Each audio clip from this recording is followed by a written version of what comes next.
Greetings, friends, and welcome to another episode of The Mistake Zone, your weekly dose of our lives and the mistakes within them. My name is Jaren Wade. Joining me, as always, one of my best friends in the whole wide world, Matt Alba. Hey, Matt. Yo. That Steam machine's pretty expensive, right? Ooh, yeah, it is. It is, Jaren. It is, Jaren. It is. All right, Matt, mark that down. We talked about the Steam machine this week. Okay. Also joining us this week, one of my other best friends in the whole wide world, Rakush. Hey, Rakush. Yo, Jaren. That Grand Theft Auto 6 is pretty expensive, right? I don't know. It's pretty standard. Oh, Just man. No Okay. My fantasy critic, you guys. It's in ruin. Okay. Matt, mark it down. We talked about Grand Theft Auto 6 pricing. We're so on top of things, boys. We're so topical here on the Mistake Zone. Okay. I actually didn't know about this pricing thing. Is there like a pricing issue with GTA 6? So, Matt, since I only have the USD amount on my mind, so for $80, you can get the normal edition, but for $100, you can get the quote-unquote Ultimate Edition, which gets you several shops and I believe a few story missions from what I've understood from the website. And 80 I think USD for the normal? Yeah, 80 USD for base. And there are, let's face it, man, the Ultimate Edition is the edition to get, just because I think what people are curious about is, since there are several shops that lock away a lot of customization options for your character, you know, like hairstyles, nail styles, I guess, was one of the things listed, clothing, cars. Matt, since you're hearing this for the first time, how do you think Rockstar is going to address you not having the Ultimate Edition if you go standard? Can you go to these shops in standard, and do you think they'll ask you to upgrade to the Ultimate Edition, or can you just not interact with those shops at all? Wait, sorry. Are these shops in the game? Yep, in-game shops. So it's not like the GTA 6 online or GTA 5 online equivalent of these shops. This won't launch with Grand Theft Auto 6. They haven't mentioned anything. Grand Theft Auto Online. They haven't mentioned anything about Grand Theft Auto Online. Oh, that's weird. To be fair, they have not announced much about this game. Like, you've seen maybe 30 seconds of gameplay.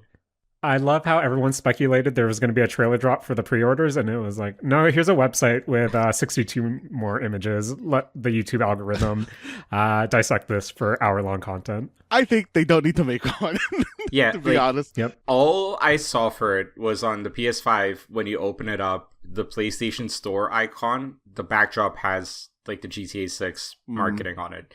But even that, it's just the logo. Like, there's no trailer or nothing. It's crazy. Oh man, I mean, I think they don't need to make one. I feel like GTA 6 is a big enough thing that I feel they have that, like, like how rich brands, like, they don't really need to advertise. They're just kind of like doing their own thing. I think that's like where GTA 6 is right now. Yeah, like, it feels like what they did with Marvel did with Endgame, where you saw like maybe 10 seconds of like an early part of the movie, but like you didn't really know what it was about. You'll get, I think we'll get one trailer by the fall, I think. But at most, I'm looking forward to, hey, here's a new commercial with 10 seconds worth of footage, and all these content creators are going to stretch that out into 10-minute breakdown. Oh, videos. of course. Yeah, with mouth agape thumbnail images. Of course. We need to work on those. We need to work on those. But to answer my own question, I think at this point, the idea of the $100 price tag, I think you're going to be able to walk into the stores at the very least. But if you don't have the upgrade, I think you can't interact with anything in there. It's just window dressing at that point. But yeah, that's no PC release for another year or two, I'm assuming. Yeah, that seems about right. I think like going back into like that, like the in-game implications of the not having the Ultimate Edition. Yep. I feel like you probably will get some kind of pop-up that is saying, hey, if you want to access the store, you need to go buy like whatever Ultimate DLC or whatever. But I do feel like the interaction there would probably be something like them throwing you out of the store, kind of like Fresh Prince jazz style, and saying like you need to get like a membership or something. Oh, that would be pretty good. But yeah, I think realistically, it just harkens back to when you walk by the store, there'll be a little pop-up in the right what was it, right hand corner, like in the previous GTAs, when you go to a point of interest and being like, hey, functionality limited, upgrade to, and then when you start up the game on the main menu, there's a, hey, upgrade your edition or something. But yeah, it's Grand Theft Auto. It's probably going to be more Grand Theft Auto. And yep, that's, I don't know, guys. That's a $150 price tag for the Ultimate Edition for here in Canada, and I have a big backlog because Matt, Rakush, I know the summer Steam sale is going on right now, and I had a cart that was $70 plus, and then I whittled that down to right now 18, and I still haven't pulled the trigger. Damn. I'm proud of you. Matt, have you bought anything this Steam sale, Matt? Yeah. I bought I bought the 2 Final Fantasy remakes that are currently out, and I'm considering pulling the trigger on Stellar Blade as well. Oh, okay. Jaren, Stellar Blade doesn't get cheaper, and I don't like that. I mean, as someone who's waiting for Dark Souls 3 to get cheaper, I don't think that game's gonna get any cheaper. Is it Dark Souls 3 like $15? Is it? Oh no, this is a full price ass game. Yep. One day, Matt. One day. Guys, did you know that on Steam proper itself, you can install Chrome extensions? No. Really? Yeah, because I recently found out about that in one of the Steam summer sales. And now I have been able to put in like the Steam DB extension into like Steam itself, which is really, really nice upgrade. But it's that extension that like kind of shows you like how many people are playing and like the price history of the game. So it's like, oh, this is like the lowest it's been, or it's been like lower, or that type of thing, like just integrated into Steam, and it's pretty nice to have. Price history is a good one. Like, yeah, that would be really good to have. I think like I don't know how much like price manipulation is happening on Steam, but that was something that was really cool with like third-party sites looking at Prime Day prices. That's a good point. You bought anything from Prime Day, Rakush? I did, yeah. Bought a meat probe because I yeah, Is like it a wireless one. Oh, Because I want to nice, try nice, making nice. steaks at home.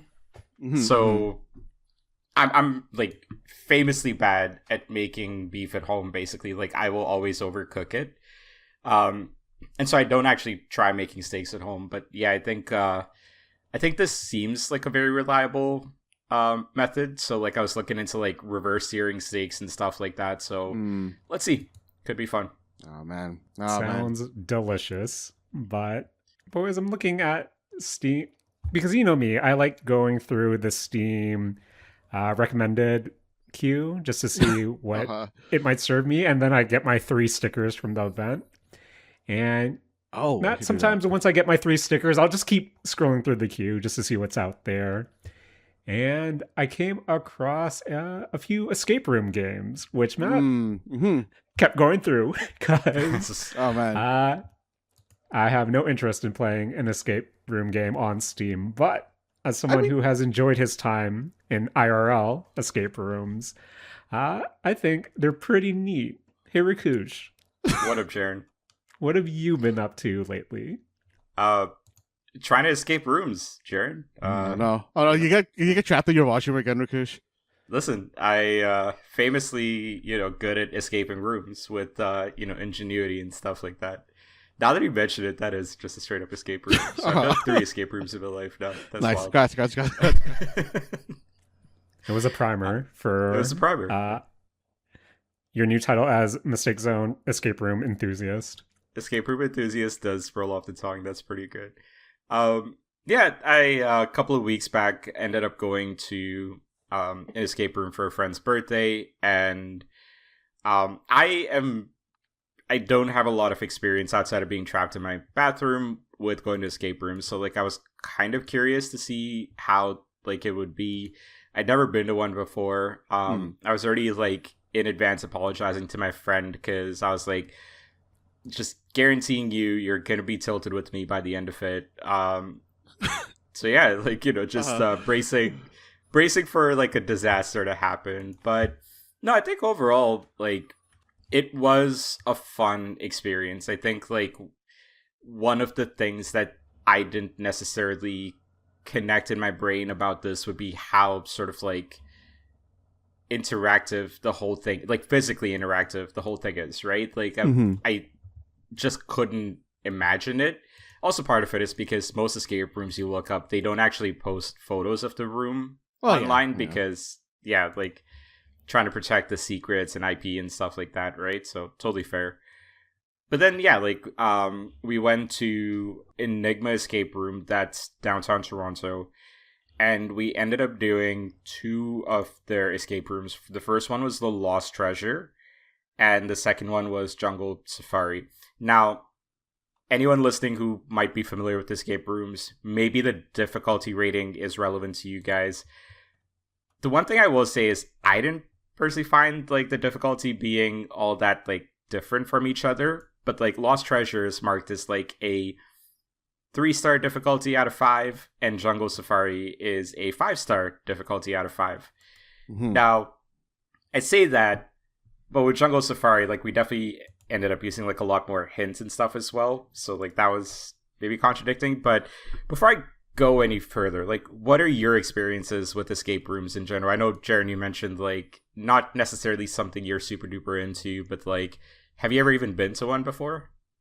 Yeah, I've been to a handful of escape rooms. You know, one, as you said, kind of in celebration for a friend's birthday, or, you know, we're on a group vacation of sorts and there's just a escape room worth checking out that is around. I think that was more a couple of years ago when I was less afraid of leaving my house. But no, it's something that on paper, I always thought I wouldn't be into that much, but I think once you're kind of in the thick of it, once you turn your puzzle brain on and just start, I know this is going to sound weird, but feeling around, being able to interact with your environment, and just part of the fun for me is just everyone throwing everything at the wall and seeing what sticks. And once you have that aha moment of when it all comes together, and depending on the room, one thing links to another, which links to another, and then even something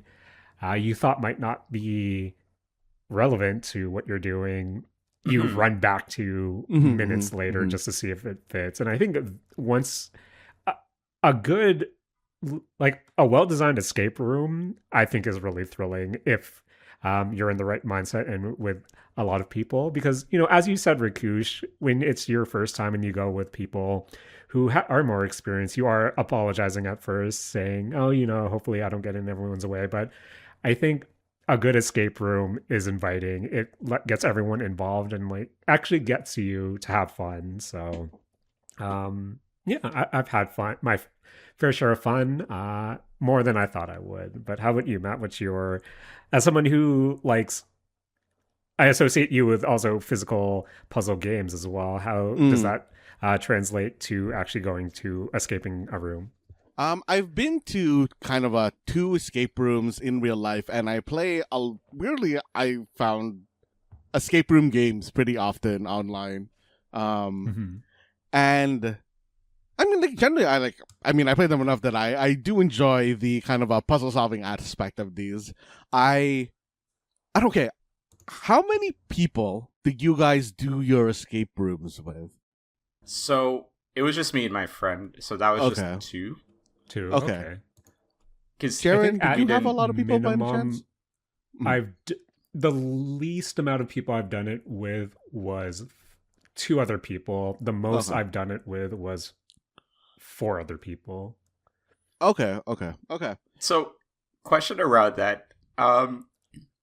If you have to join up with another group, would you still do the escape room?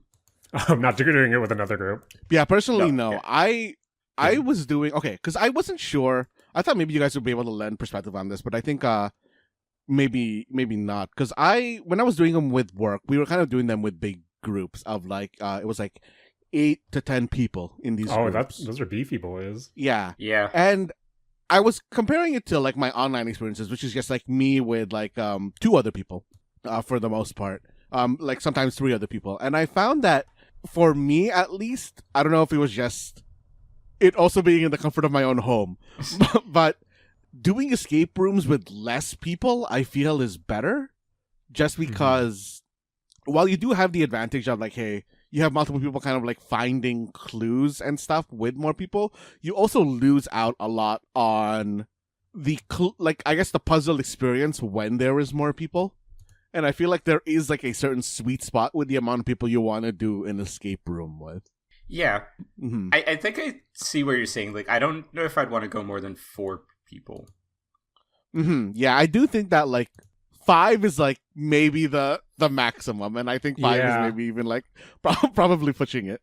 But the 2 that I ended up doing, I don't think would have worked with 5 people. Even though, like, if you go to the website, they say you can play with up to 8 or 10 folks, from what I can see. Mm-hmm. I think like once you get to that 5th person, you're gonna have an odd person out that's just kind of like not doing much. And I think at that point, like, there is a certain unsatisfying element to this, right? Where it's like not everybody feels involved and stuff like that. Yeah. So that, yeah, I feel like 4 is the max for me. Okay, guys, what's your escape room tech? Do you guys look for all the clues that you can and then start solving, or are you the type to just like, oh, here's a puzzle here, I'm gonna dink around with it for a bit? So the 2 that I went to were fairly linear. Like, you had to go in a specific order, without like, giving a full walkthrough of the escape rooms, right? Because I do think if you're in the city, worth going and checking it out. The people that worked there were also really nice. Like, they were really kind, and so I'd gone for my friend's birthdays, so I actually got them to put like her birthday card in the treasure chest. So like when that's good. That's good. That's really good. Good boom. Yeah, that was really good. I wish I could record in there because I would have gotten a really funny video at that point. But nah, it was great. Like, they were really accommodating. Back to the escape room. Yeah, I guess it kind of depends on like what you're supposed to do. Like, after the first one, I think I had a better grasp of like just look for whatever you can find. But when I started the first one, there definitely was an element of like, where should I look first? Like, I was definitely lost for like a solid 5 minutes to start, because like first time I've ever done one. So I don't know. Maybe like with the 3rd and 4th one, I'll have a strategy, but like, I don't think I had one when I went to these. Okay. Yeah, that's fair. Jaren, how do you do it? Yeah, I think the first time I ever done a escape room, that was one of those bigger groups. I think that was like a 5 stack at that point. And just back to the notion of that Rakush was saying, is I think a good escape room experience is where everyone feels like they're involved and they're contributing, especially contributing, just because it is kind of intimidating if you go with people who have done their fair share of escape rooms before. And when you have more than, I guess 5 people, 5 is pushing it, I agree. That amount you can contribute is a bit, will vary a lot. But I remember the first time I ever did an escape room, and this was in Niagara Falls. I forget the name specifically, but it was, the first time you do something, you're a bit uncertain, you don't have that confidence, you don't want to embarrass yourself, or at least that was my mindset going. And it was, hey, let's all go to this one puzzle or this one area, see what we can find, see if there are any clues, and then you come across your first puzzle, get your keywords, and it's just kind of going around from one to one point, mapping everything out. And I think that's fine for the beginner, but I think the last one I've done, and this was with people this was 4 stack, and we've all had a better sense of escape rooms at that point. There's also something appealing about just everyone going their own way, picking their one corner, picking their one area, seeing what they can find, and then just huddling back after a few minutes saying, oh, this is what I find. Does anything sound familiar? Does anything relate to yours? And then once you have a better sense of the room, start tackling one by one together. And then, I don't know, being able to break apart and then come back together with your information is also pretty fun as well for me. But Matt, what's your meta?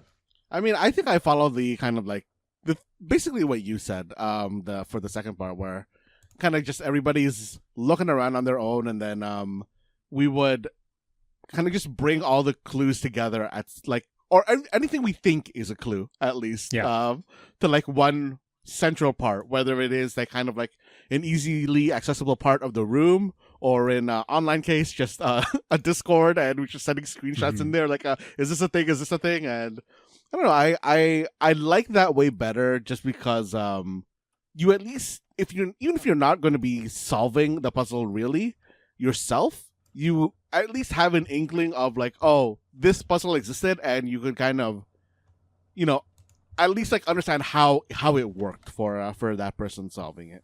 Right. But I do kind of just like want to talk about, I guess like while we're on this topic, Escape Room Simulator 2. Because I think it did like a thing that I really liked, at least, compared to Escape Room Simulator 1 and real life, for the most part, real life escape rooms, which is that in its kind of level design, when you are playing in multiplayer, it gives, or like in later levels in this game, it will give everybody their own puzzle to start with. Like, for example, in one of the escape rooms, it's kind of like I think the theming was you're waking up from like cryostasis or whatever, but like your spaceship is in a bad way and you're trapped. Everybody's trapped in their own individual pod, and now you have to like solve. Everybody has to solve basically a very similar puzzle, but it all has its own answers, and everybody is able to provide answers to other people's thing from their restricted point of view, which I thought was like actually a really cool mechanic. That sounds neat, but like also overwhelming too. Especially for someone who isn't as hands-on with it. It is one of the later levels in this escape room like game, so you are kind of like expected to want to be in it, I guess. There's a Japanese variety show that sounds like pretty similar to what you're also like describing with that game as well, Matt. And like, I don't know, like being stuck in your own room, like I don't know, I'd feel like a lot of anxiety with that, or like a lot of panic with that, because it's like you're too responsible for things. Fair, yeah. It's like it's like the complete opposite of like feeling left out. Is that like no, you're the star of the show. You have too much responsibility. Yeah, I don't know. That one would be like a little bit too much for me. I mean, what was the name of that game? Space Team? Was that the name of that mobile game where everybody had like an instruction on their phone, and it's like, oh, flip like the capacitor to like 4, but somebody else has the capacitor? Yeah, it reminded me a lot of that, to be honest. That's yeah. Especially also if you like have to. It gets like even crazier when it's like you can't actually see like what the other person has. I see. It's I don't know. Too much anxiety with those kind of escape rooms. But the group ones are okay. Just like 2 to 4 players, group ones. I don't know. That was fun. Okay. Like, I'll be honest, like I didn't know what to expect going into it. Like I was just kind of doing it as like, hey, my friend really likes escape rooms. Let's do it. And I think sort of like coming out of that experience, I definitely understood it a lot more. And I don't know, like I don't really in this day and age like go and blindly try things out like that, right? Because like, hey, this was fun. I don't know if I would have just blindly spent like $40-$50 if just that for an escape room. Yeah, Rakush, we're in our mid-30s. We know exactly what we like, and we don't need to try anything. Yeah, exactly. Just change is bad. But no, like, look, these are fun. I did want to quickly read out the other ones at this place, and then also wanted to talk about just sort of like some other ones I actually want to try out. Because, guys, I might be trying to convince you to go to an escape room with me. I feel like that you and I would start arguing if we were at an escape room. Rakush, I feel like whenever we try to work together on something, we end up arguing with each other. Bickering housewives, 100%. And then we'll finish it, and like we'll be all fine at the end. But like, no. Jerry's gonna be standing there in the corner, just like, Mom, Dad, stop, please. The middle experience of that is gonna be a bit rough for him, but rough. Yeah, I'm sorry in advance, Sharon. Oh man. Okay, so they have a Godfather escape room. I feel like I don't know enough about it, but that's a pretty interesting theme, because like that's not a series where I would have thought an escape room would be doable for that. Oh, wait, sorry. Before you list more, I have a question for you guys just about escape rooms in general. Because Okay. I've done two, right? And one of them had this aspect and one of them didn't. Did yours have a real life person, like not related to No. your party? It's okay. Like you're talking about an actor, like an Yeah, NPC an actor, kinda. an Yeah. NPC in your in your thing. Because I had one No in thanks. one of mine. Yeah, did not like having that other person there. So perfect segue into the next section that they have, which is the Okay. dark and thrilling rooms, haunted toy store, Hannibal, The Exorcist, and I don't know enough about these escape rooms, but I did see one of the people working here get like a notification to go into one of these rooms and just very loudly bang on a wall. And I found that from like just sitting in the lobby area to be really funny. That like it's just the immersion completely broke on that for me for a second. But yeah, absolutely wouldn't want a real person in there. They also have like Bomb Squad, Fairy Tale, Magic School. Like these are more like of the generic ones, I guess. Yeah, but yeah, those are sort of like the ones. Question, Jaren, for like, or both of you, for like the escape rooms you've done, how large were the rooms? Because these were like not that big. They're like, yeah, I don't know how to even explain it. Like they felt more like two walk-in closets combined together instead of like a large like room or anything like that. What were like the ones you went to like? I think for me, the ones I've done, I think the largest would be the equivalent of a 2-bedroom apartment. It's probably the largest I've done. And I think the smallest I've ever done was the equivalent of, well, the scenario was a motel room. So I think like 1 bedroom, 1 walk-in closet, 1 washroom was probably the smallest one. But they've been typically, I've only done ones typically that size. I think anything larger than that feels overwhelming to me. But I don't know, Matt, how about you? Yeah, mine were all, I mean, I wouldn't say they were big. They were like medium-sized rooms, like maybe like half a, maybe less than half of a tennis court. Because like mine were all with like big groups, right? So we need like enough space to like walk around. But yeah, they were like, you know, fairly sized rooms for my thing. Okay, guys. So I've been like getting more and more recommendations from my friend around like, you know, go check out this escape room, that escape room. Now, can't go with her because she's done most of them in the city, so like kind of defeats the purpose, right? I've sent you guys a link in Discord for the one that I really want to check out, which is a Simpsons themed one. Oh, that seems neat. And I don't know, maybe I'm like hyping myself up a little bit too much here, but I saw Simpsons and I was like, I can do this. I know so much about the Simpsons. I mean, they're very rarely about trivia on Simpsons, but or escape rooms, I mean. Exactly. Yeah. So like, I feel like I might be in for a rude awakening if I go in with that mindset, but I do want to check this out. If for no other reason that like this just looks like a recreation of the Simpsons house, and I want to go check it out. Yeah. I feel like looking at the pictures of this, I would more so want to go to see the place than the puzzles themselves. Yeah. It does seem cool. No, it does sound cool.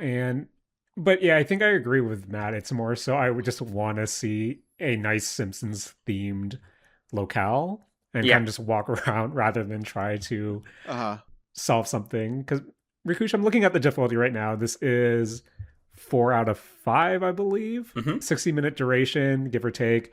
And escape percentage with less than 3 hints, 40%.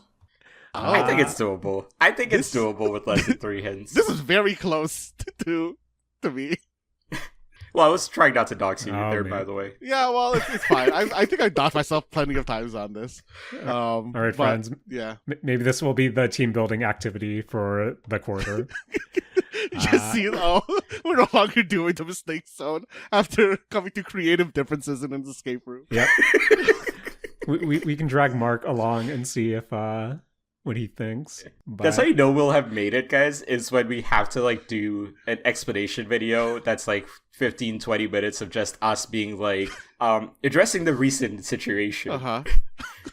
Like every YouTube influencer has to have one. Like, guys, okay, random. I get a bunch of like videos on YouTube Shorts of this one person that is a cat foster, and she's got these 6 rescue kittens. It's a very wholesome video, and even her, like, she had to do one where she's like, this is for the 1% who need this and not for the 99% who are okay, but keep your comments positive. And I'm like, even for foster cats, you need to do this for foster animals? Damn, dude. It's crazy. Everyone's angry, Rakush. Everyone goes slightly popular, and people are just angry at them. It's insane. Well, you know, some people are just haters. Yeah. You know, like me. Yeah. I hate escape rooms. Damn. I hate video games. Oh man. I thought you were gonna go the route of saying like me, Rakush, you can't solve shit or something. But no. Oh man, that Rakush can't escape a room. Oh man, that guy. Rakush isn't on the episodes anymore because he's still in there. I'm the live person. Oh no, an episode with Jaren and no Rakush? Damn, the beef has gone too long. Oh no, this is a Julian episode. Big pass. Damn. God, what if there's an escape room where the other, like the NPCs in the room are people that have just not escaped the room? Please don't yell. That's just Exit 8, I guess. Oh man. Oh man. Oh. That is Exit 8. Yeah. Is that a spoiler? Is that just a random spoiler for Exit 8? I mean, that's a movie spoiler, but like, I don't think the game has enough plot around it. Boys. What's your guesstimate? How many backrooms themed escape rooms IRL are there? Oh man, I should go watch that movie too. I think right now it's not even going to be at its peak because they would have to like, you know, set up to make the back rooms, but I'd assume there's a generous amount right now. I'm looking this up right now. Okay. Backrooms escape room. Backrooms as a concept has been like around for a while. Maybe like there actually are more than I'm thinking. Only thing I've found is a Reddit post because everything else is just SEO giving me different escape rooms. Sounds about right. Also, Backrooms is too generic a name for it to catch it. Yeah. That's bad SEO, I guess. Yeah. I'm not actually seeing anything. Dang. All right. Well, here's our business opportunity. Don't worry, guys. Just give me your investments, and we'll have the escape room in a couple of months. Oh, man. And if I don't contact you until then, that's perfectly normal. But, yep, escape rooms now available around you. Rakush, what are your final thoughts on your first escape room experiences? I mean, this is going to sound like a real elder millennial statement right now, but yeah, like I really did kind of enjoy doing something physical, right? Like I know there's a bunch of games, like even like that 999 game on 3DS and stuff, like you can play escape rooms games and stuff like that. Those are great, but yeah, I just really enjoyed like, what up? Sorry, you just reminded me a lot of the exit games. Yeah. And I had just totally forgot about that series of board games, which is if people want to do escape rooms or just the puzzles of escape rooms without having to do like I think the bad part of escape rooms, which is searching for the clues. I really, really suggest the exit board games. They're like one-time use board games, but they are basically the escape room experience in a box, I guess, for lack of a better way to put it. Yeah. Like, oh man. Yeah, of course, right? And like I get that for some folks, like it is just not physically possible to go to the escape rooms. And also you're maybe in a city or a town that doesn't have a lot of them. Like that's totally understandable as well. But yeah, I do think like just sort of the actual physical part of like, you know, doing these escape rooms was like really cool. In the first one, like for the first 10 minutes, we were doing something with a physical item that like they had to come in and tell us like, hey, you don't actually have to do that, which is like a side note about sort of like how something was designed. But ultimately, yeah, like that was still fun. And like, Jaren, like you kind of spoke to this a little bit as well. It's like when the shit clicks, it's such a great feeling. Like I think like that moment is ultimately what these escape rooms are sold on, and no, it was really cool. Between the two, I would say like the treasure chest one was really cool. The jungle one was good. I think that there's a couple of things related to the actual tech itself that they weren't like the most functional. Or like, just like if they're like touch sensitive, like it required like a very heavy touch at times, and so it's like you'd finish something, it wouldn't work, you'd move on, come back, and it's just that you didn't do it hard enough, and it's like, well, that sucks kind of thing, right? But like I think it's just small things mostly. Like it's like stuff that like you're nitpicking at because you lost a couple of minutes. But like the overall concepts are really cool. And I think like they're worth checking out. Yeah. I'm looking forward to doing the Simpsons one with you guys. And then you guys not talking to me anymore. That'll be great. Not the not talking to me anymore part. Well, if you line it up with your Japan trip, we'll have like a lot of time to cool off while you're out. You'll have a good gimmick as well to say like, we did an escape room with Rakush. Fuck this guy. Oh, man. Hey, it is Fair. It is gonna be close to my birthday before the Japan trip, so it actually might be a good idea. But I might also just want to do it sooner than later. I don't know. I'll let you guys know, guys. Yeah. Like I said, we should do it now when Mark comes to the area. Yeah, that would be fun. And so escape rooms available now. Matt, what have you been up to lately? I have been, guys. I think it's not dying. My computer was like ripping for a bit, and I have to go replace the thermal paste on my CPU. But what, Matt? That means you're getting a Steam machine? Yeah, I feel that. I feel that. Instead of paying $18 for a tube of thermal paste, I'm gonna pay, what is it? Is it like 1,200 Canadian for the Steam machine? No, it's so much more than that. Oh man, there's 4 prices, I believe. Oh, rest, yeah. 1,049 USD is the first one for the 512 gigabyte base model. Then 1128 USD for the machine plus Steam controller. 2 terabyte machine is 1349 US, and machine plus Steam controller is 1428 US. So I think it's like 1,500 or 14 to 1,500 minimum for like the base model. Yeah, base model's 1,500. The big fancy boy with the controller is 2,000. Yeah. Oh. That's I'll be honest, though, guys. That's just the price of a PC. Yeah, and like Steam themselves have even said like their original price point aim was like $750 US. But with everything just on fire right now, it went up dramatically. I think $750 US would have also been really pricey if you're just advertising it as a gaming console. Yeah. But if you're advertising it as like an OS or PC or something like that, I do think the perception changes there.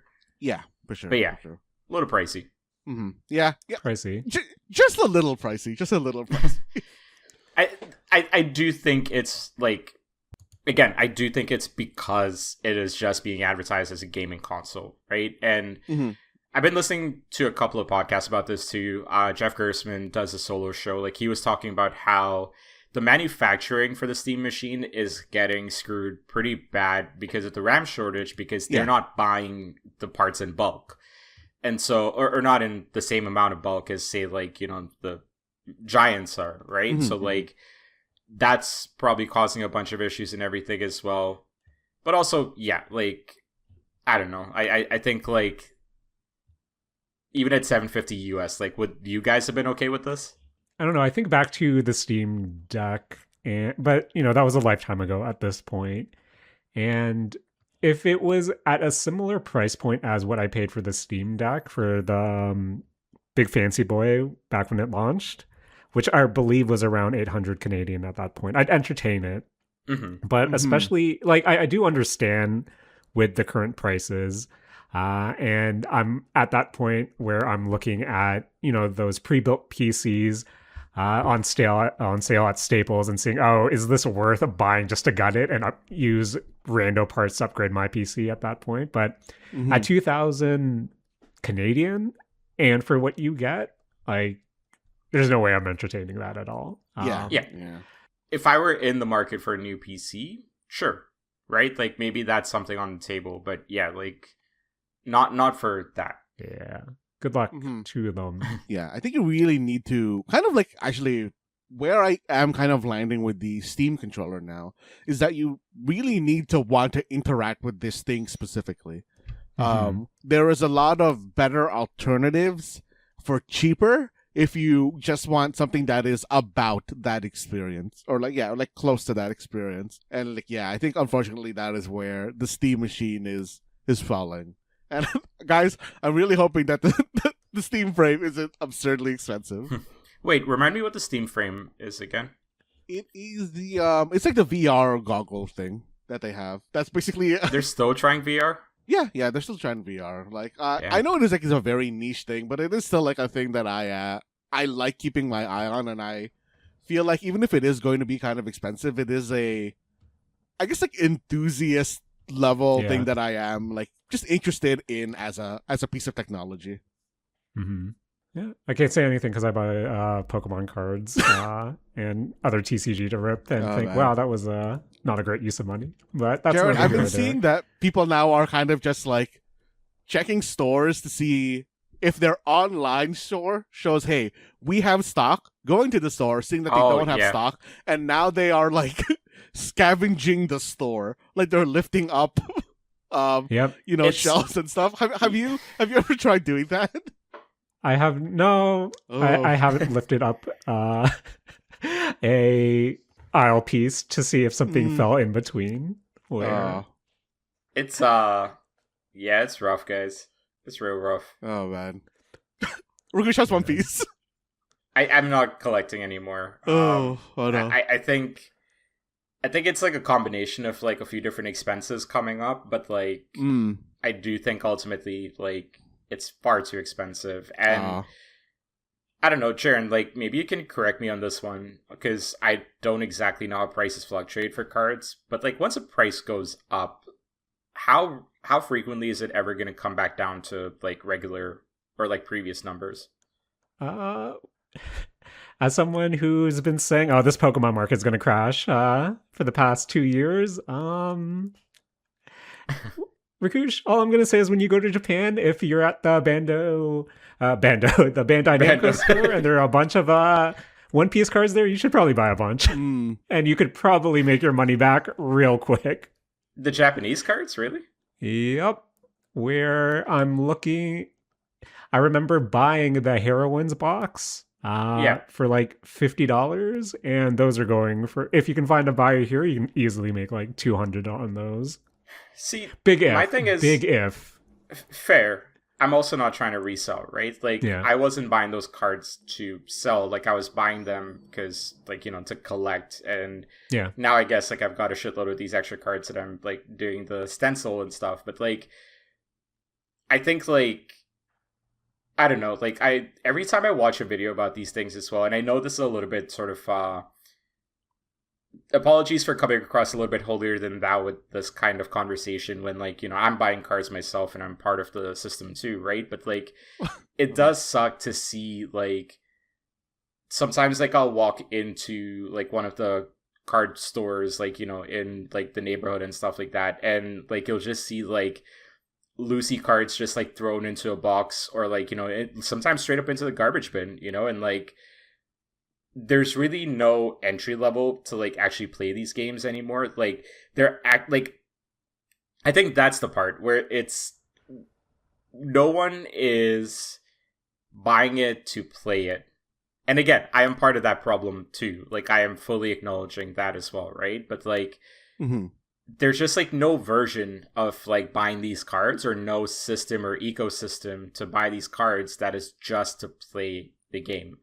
And I think, like, that's what really sucks about all of this, is that, like, even, like, when we were kids and, like, we collected Pokemon cards, like, I get that, like, Charizard was, like, the super pricey one, but people were still playing with those cards, right? Like, people were still playing Pokemon, and I don't know. That kind of sucks. Yeah, I think No, I get, as an outsider looking in, it is easy to see just how awful this whole hobby has become. But at the same time, there are still locals. I think one eye-opening thing to me is, especially when you frequent your, we our rotation is we do go to a number of different card shops, and just to see if you go on a given um, weeknight or weekend, just to see how lively it does get with people, playing, whether it be the One Piece tournaments, the Pokemon tournaments, or even just the side tables with all the various games. Like, the communities out there do exist. And even if you're not a part of it, just to kind of feel that energy of people just excited to play the game, make their decks, and see how they compete is really cool to see. But at the same time, your algorithm's not going to serve you locals. Like, they're not going to serve you tournaments unless you're really in there. They're going to serve you people being weirdos and buying a bunch of stock. So Oh yeah, yeah, 100%. I think on the surface, it's pretty bad. It is pretty bad. Like, I'm not gonna lie. Like, even going to for those who know what a Mastermind Toys is, just seeing a prismatic evolutions box for the Pokemon set being sold for $250 is, one, disgusting, and two, if it says manager special, that seems really weird to me. Where are you just selling this directly in this franchise store? But that's neither here or there. But yeah, I think the locals are definitely there, and I'm not sure how much thriving it is compared, but even like talking to Mark and seeing how people are still actively competing seems cool. But then also my One Piece friends saying, yeah, it's just kind of annoying to kind of deal with it and refine my deck when people are, just treating it as another investment, another savings account. And again, I'm not one to talk, just because like I'm looking at the closet behind us and seeing what's hidden in there. So take that for what it is. No, and like that's totally fair, right? Like, I think for me, there's two things to like respond to on that one, right? Like, the tournaments are great. How many of those tournaments are made for the target audience, which should be kids? Because at the end of the day, like, are kids able to buy, like, because like back in the day, like, we could go and afford it with just like a part-time job, right? Like, go buy a booster pack here and it would be like $6 or whatever, and like you could still get cards that way. You could buy a booster box for like $15-20 and like, get cards that way. So that's one part of it. The community is like, this is not to say the community doesn't exist, right? Like, of course it exists. It's just that like that entry, like the barrier of entry seems like kind of crazy right now for any of these trading card games. Like, not to just single out Pokemon, it's One Piece as well. And I don't know, like, I'll kind of leave it at that. I think like that's pretty much like where I wanted to go with it, to be honest. But again, that is not to say like, oh my god, what are people doing? And there's like, I'm saying, oh my god, what are people doing? Like, I've seen the prices of stuff, but if there's one thing I'll hand to at least the Pokemon side of things, I'm not sure how much this applies to One Piece. There was a time, like even as late as recent as last year, where you could buy the those pre-made Pokemon decks. There were like a few of them. I believe like the Gardevoir one was one of them, where you can just buy a pre-made deck and swap out for a few common cards that you can almost find in bulk too, where those would be really viable decks for like your locals and some of the tournaments as well. Where, yeah, I think it is just everything around it, where I think at the core you can still find a meaningful experience, but it's just everything around it is awful. And I'm reminded of that every time I go to a card convention, to like a little expo, and just seeing what it has become and how people act. Man, people need to act right. Also, people need to learn how to park. I'll just leave it at that. People do need to learn how to park, yes. Oh man, people need to learn how to park, and I'm just gonna say it. People need to learn. Boys, it's 2026. People still need to learn how to take proper showers and wear deodorant. Listen, I'm glad you read my mind with this one, because hey, great community. You can smell the community. That's called their aura, Rakush. Yeah, that's true. That's true. Boys, I went to the symphony again this late last week. boys, I went to Roy Thompson Hall in Toronto and saw the Elden Ring Symphonic Adventure. Mm. And one shout out to the Randy cosplayer, the only one dressed up. It was pretty fun because we were sitting in one of the balconies, and just to see this Randy cosplayer in full get up, just sitting there, blue hair and all, with a giant hat. It was it was a good goof, man. It was a good goof. But the Elden Ring Symphonic Adventure was I believe it was around 2.5 hour runtime, and it was essentially a condensed run through of the game. Like you have your symphony, you have your choir, and then you have this big screen in the background showing various gameplay clips. You had your beginning, and then it kind of ran through the different boss fights kind of in kind of your standard gameplay order, all the different steps to get the various endings, and then all three endings at the end with the accompanying scores from each region. And every time you went to a new region, you'd get a flyby, a gameplay montage with its kind of theme. So it's kind of what you would expect. It would be production wise. I know going in, there was a few criticisms about how it was the syncing being off from what you're seeing on screen.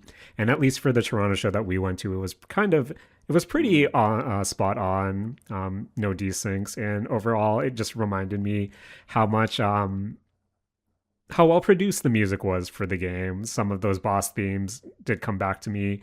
And, even listening into some of the reception afterwards with people walking around, it is, oh, wow, I totally didn't realize how good the music was just because I was on the edge of my seat the whole boss fight, trying to figure out what to do and not die. But Matt, Rakush, Yeah. if there's one thing this symphonic adventure taught me was my playthrough of Elden Ring was as far away from what was being shown on screen. Because Matt, Rakush, the amount of jumping that was being done in this, Matt, jumping.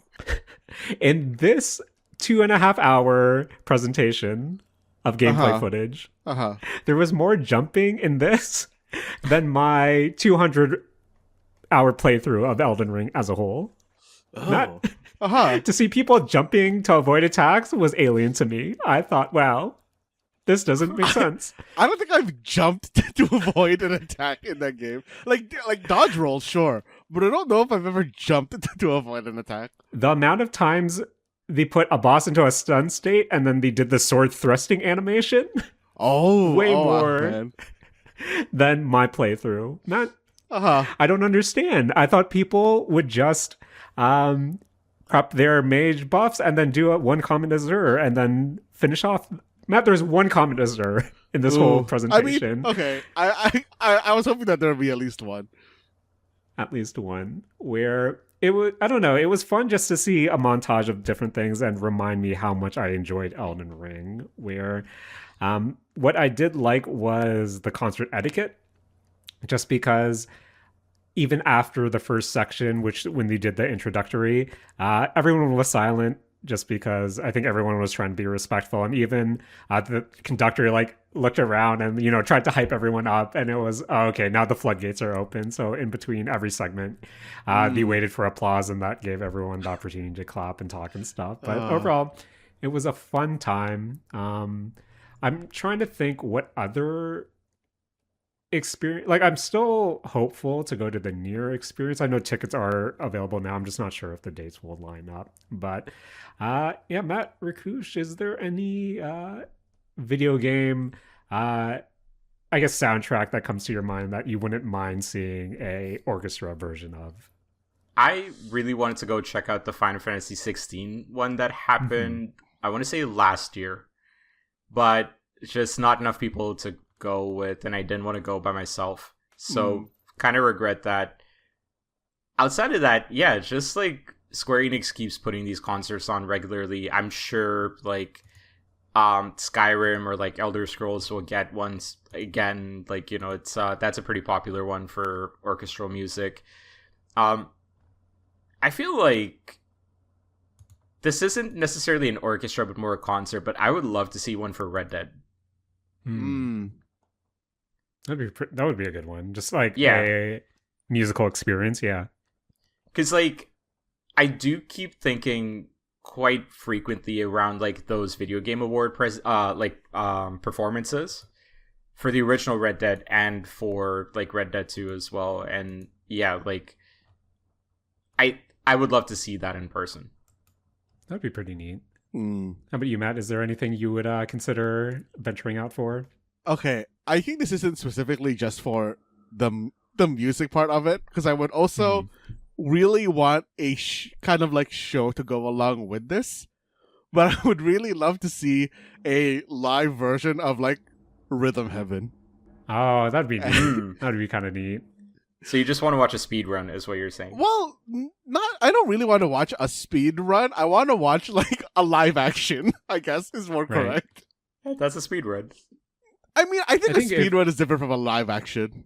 I Would mean, you have the game in the back though? Okay, I wouldn't want the game in the back. I would want like performers doing Yeah. like the game in the front. I got you. A stage That'd be reenactment of Rhythm Heaven. where to your point, Rakush, about going to something solo in the Roy Thompson Hall, if you looked at the front row, there's in the corners there are two solo dolo seats, just like one seat. And I thought, man, that would be kind of lit to sit in by yourself. But yeah, the Elden Ring Symphonic Adventure was pretty good. Enjoyed it. Made me realize, wow, I'm still kind of bad at this game. Or also, Matt, no mimic tears in sight. Any But you can't win them references all. to Let Me Solo Her? Oh yeah, were there? No. Sad. That's a bummer. But we did get all three endings, or three of the endings, and they ended on the Randy one, which of course you do. Of course you do. Of course you do. That's a canon one. Yep. Shout out to the Randy cosplayer once again. But also went to saw the Paranormal Activity play or the theater production for the second time. Still hits. Oh, you went a Still second hits. time. Still real good. Oh. The first time my partner couldn't go, so I went with my sister, and then second time I I went see. with my partner, and I see. it's still good, still entertaining. I believe it is going until July 7th in here in Toronto, and then it goes to Broadway afterwards. So if you get a chance, I know tickets are usually there are usually a sale on tickets, so I do recommend to check it out. But gotta admit, boys, there was a tall motherfucker sitting in front of me. Ooh. Even politely like tapping him on the shoulder once, and he was like, oh, "Okay, cool." But damn, that guy, he sat up a few times, and it's like, damn. at least I saw this before. Mhm. But yeah, still good, and that's everything I've been up to. Matt, is it that time of week now? Yo, Jaren, I do think it's that time of week where we do our, weekly game of the Don't Match Me challenge. And as always, this is a game that we play at the end of every episode where I, the question asker, ask you, the listener, along with my two co-hosts, 5 questions, and I'm going to give 5 answers. The goal for you, the player, is to give an answer that doesn't match my answer. And if that sounds too easy for you, you can, at the same time, try to not match Jaren and Rakush as well. And remember, this is a podcast, so if you need some time to think about it, just hit that pause button. Google an answer if you need to, then start us right back up again, because we're always going to be on the other side of that play button. Now, boyos, it is the Steam sale this week, and I think in honor of some of the fallen brethren out there, I have decided to do a Don't Match Me Wallet Edition. Don't Match Me Wallet Edition. Wallet Edition, yes. All right, Wallet-kun takes the stage. Wallet-kun takes the stage. And, you guys, in this particular Wallet-kun, it's not a Canadian Wallet-kun. This one is from somewhere in Europe, because this boyo has euros in them. So I want you guys to name any country where the euro is an official currency.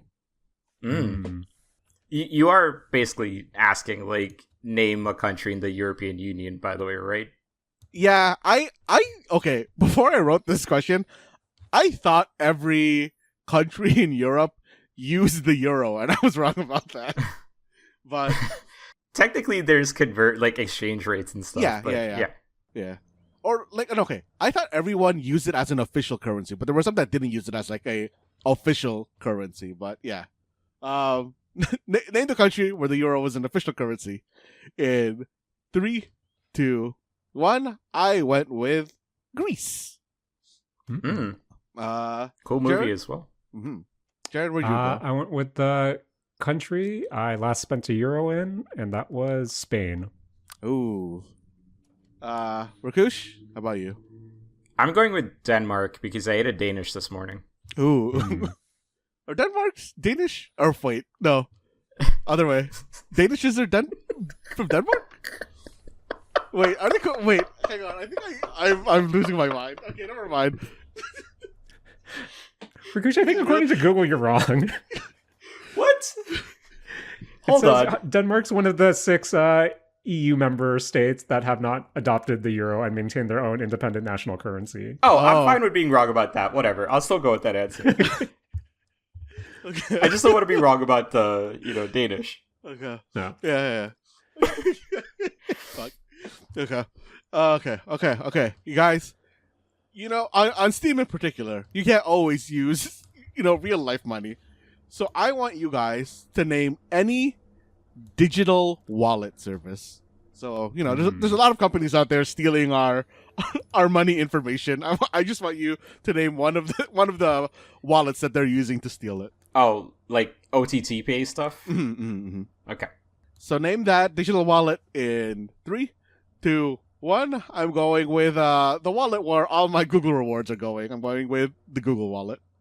Oh. Jaren, what are you paying with? I thought I was easily out. I just went with PayPal because that's the only one that came to mind. Ooh. Rakush? I'm going with the one that I frankly don't know how many places here use, Alipay. Ooh. That's a good one. All right, guys. You're looking in your wallet, and your name is gonna probably be in there quite a few times. So I want you to name something in a wallet that would typically have your name on it. So name that thing in 3, 2, 1. Guys, I hope you're having fun, because I'm having fun, because I got my library card. That's a good one. That's good. That's good. Save the libraries. Mm-hmm. Save the libraries. Jared, what's your name on? I went specifically with my debit card. Ooh, that's good. Rakush, what's your name on? Driver's license. Ooh, it's a good one too. The thing we'd asked for if someone wanted to buy GTAVI back in the day. IV. Good go. All right, you guys. We're taking this wallet from Europe to Japan now, and Sugoi. So guys, you're walking around, and I want you to name any Japanese bill or coin denomination. What's on my desk? All right. Okay. So name that Japanese bill or coin denomination in 3, 2, 1. I'm going with I think one of my favorite Japanese coins, the 50 yen coin, because it has that hole in the middle. It's like a donut. Oh. Jaren, what are you going with?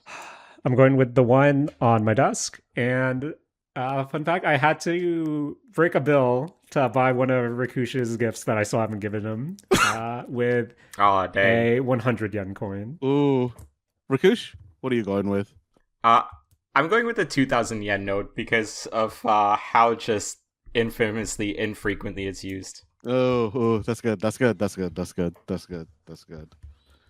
am I hallucinating, or is there a $500 note in Canadian currency? A $500 one? Yeah. I think I'm not rich enough to have seen that. Yeah. Okay, Ooh. I think I'm hallucinating it then. Okay, you guys. Final question. I want you guys to picture yourself. It's the early 2000s. You are like a teen in the early 2000s. You're about to go out and you put on your cargo pants. And I want you to tell me, which pocket are you putting your wallet in? Oh no. I feel like Matt is just asking us questions to pickpocket us at some point. Yeah, I'm specifically gonna pickpocket you when you're wearing cargo pants. Can you just like just out of curiosity, let me know? Just curious. Just curiosity, sure. Just let me know. Let me know. I I'm just curious. I'm just curious. feel like we're gonna match on this one, but I'm ready. Yeah. Maybe, probably. So tell me, which pocket you're protecting in, 3, 2, 1. Guys, I just realized that when I've been saying 3, 2, 1, I've been holding up my hand and counting down. Like you can see me. You said this before. That's a thing you do. I've only done that during like the count-ins for the show. I've never done that before Amazing. during Don't Match Me. But okay. So name that pocket in 3, 2, 1. Guys, I'm putting my wallet in the right thigh pocket. Or right knee pocket, I guess is more. Okay, yeah, I was gonna say, dang. Bye. Jaren, where you putting it? Not Rakush. I had back in the day. I had plenty of jeans that had holes in my back right pocket because my wallet had a little stud that poked out in the front, and that wore through all of my pants eventually. And plus, I think that I attribute that to my back problems because that was also a Beefy Boy wallet. Okay, so I put mine in the left pocket, like the usual left pocket. I have a question for you guys because I've never understood how people can keep shit in their back pockets and sit down normally. You just develop back problem. Yep. Okay, all right. Because it's the most uncomfortable thing in the world. But even beyond that, I'm always scared of like putting all my weight from my fat ass onto like whatever is in my back pocket. So yeah, guys, I don't think I've ever told this story on Saturday Morning Arcade or Mistakes Them before, but Jaren's story about the holes in his pocket reminded me of this.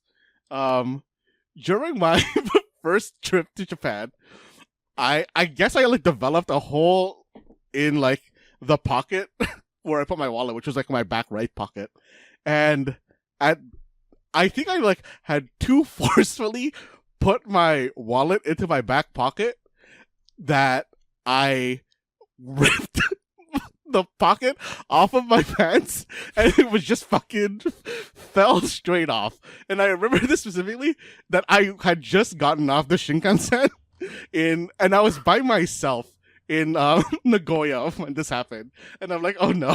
Oh man. So I took the Shinkansen back to Kyoto where I saw Julian because this is when I was with Julia, but we had decided to go like on our own separate things that day, and I kind of just saw him walk past me, and I didn't acknowledge him at all because I didn't want him to see that I basically had my whole ass was just out on my pants. Wait, you don't want to share your ass to friends? No. It was back at a point where sharing your butt with your friends wasn't the culture. Wasn't socially acceptable back then. Oh, damn. Look, 2026. It's a new world. Yep. Oh, man, it's a new world, and that was a pretty good episode of the Mistake Zone this week. As always, I want to thank my best friends in the whole wide world for joining me this week, such as Matt Alva for being vulnerable and sharing his pants story, and of course bringing us the Don't Match Me challenge and editing this podcast. Thanks, man. Hey, thanks, man. As always, Jaren, I want to thank you for hosting this episode, and I want to thank both of you for bringing in an episode where it's been I want to say like almost like a month and a half since we've had a sub 130 episode. Oh, we can change that right now if you want. Let's talk about saving the libraries. Oh man, I need to go to the library. I think libraries are in a bad way, man. They're in a bad way. Support it. Yeah, like there's also just been recent cuts that have happened in funding for school libraries as well. So like you don't have a dedicated librarian in the schools anymore. Like one librarian has to basically travel between like 2 to 3 schools for just like full-time hours every week. It's all really bad right now in this province, and save the libraries. Yes, boys. The kids can't read these days. The kids can't read, and it's tragic. Yeah, I've heard that as well. That seems like wild. Yeah. Also want to thank one of my best friends in the whole world for joining me, Rakush. Congratulations on escaping the room. Thank you. I escaped 2 of them. Nice. Well, 3. Remember, 3. 3 of them. Yeah, 3. You're right. Yeah, that's yes. It's pretty good. That's which room will good. I be locked in next in my apartment? Tune in to find out. That's called a cliffhanger.